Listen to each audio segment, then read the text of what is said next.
আসসালামু আলাইকুম। একটি নতুন পর্ব চালু করতে যাচ্ছি। এটি কারণের ওপর বহুল আলোচিত একটি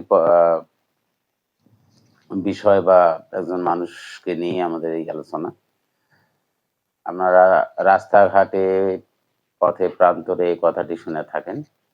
এমনকি এটাকে গালি হিসেবে ব্যবহার করা হয়। যদিও সব ক্ষেত্রে এই শব্দটি ব্যবহারযোগ্য নয়। মানুষ অবলীলায় এটা বলে থাকেন যে অমুক কারণ বা কারণের মতো। যে কোনো ব্যক্তি হিসাব করে তার সংসার পরিচালনা করবেন, এটাই ঠিক। আয় বুঝেই ব্যয় করবেন। কিন্তু আমরা হঠাৎ করে এই তকমাটি বা ট্যাগ লাগিয়ে দেই, এটি ঠিক নয়।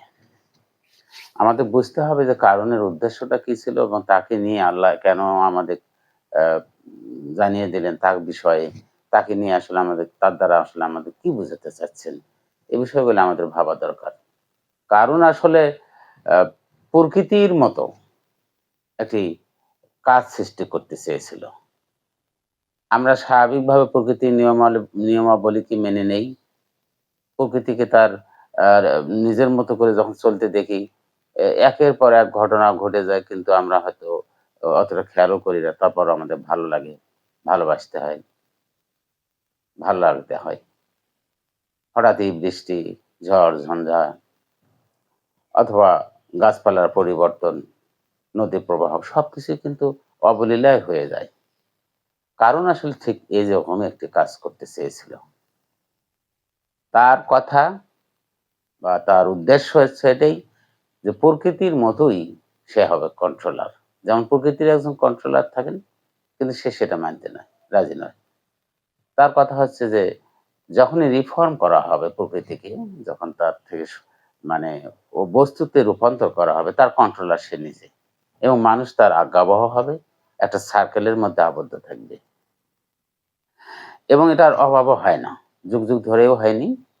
আমাদের খুব সাম্প্রতিক সময়ে যদি আপনি হিসাব করেন, আপনি যদি এই পৃথিবীতে আহ, বেঁচে থাকাকালীন 10 বা 20 বছরও যদি প্রকৃতি বা সমাজ বা রাষ্ট্র নিয়ে কল্পনা করেন, তাহলে আপনি এই বিষয়গুলো জানতে পারবেন যে হ্যাঁ, আসলে ওরকমই কিছু ঘটে।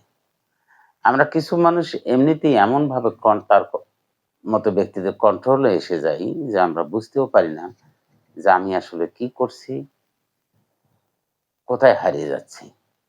এই কথাগুলি কারণ সম্বন্ধে বলা হয়েছে, কারণ তার ধারণা অর্থবিত্ত থাকলে সব স্তরের মানুষকে সে কন্ট্রোল করতে পারবে।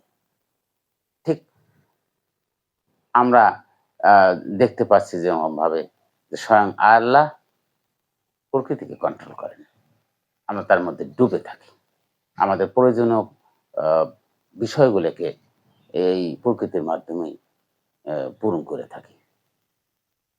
আমাদের খাদ্য গ্রহণ, চলাচল, বেঁচে থাকা সব মিলিয়ে আর কি আমরা প্রকৃতির উপর নির্ভরশীল। কারণের বিষয়টা ছিল এরকম যে শ্রেণীটা অন্তত প্রতিবাদ করার কথা, যে শ্রেণীটির শক্তি আছে, সেই যুব শ্রেণীটা পর্যন্ত তার সম্পদের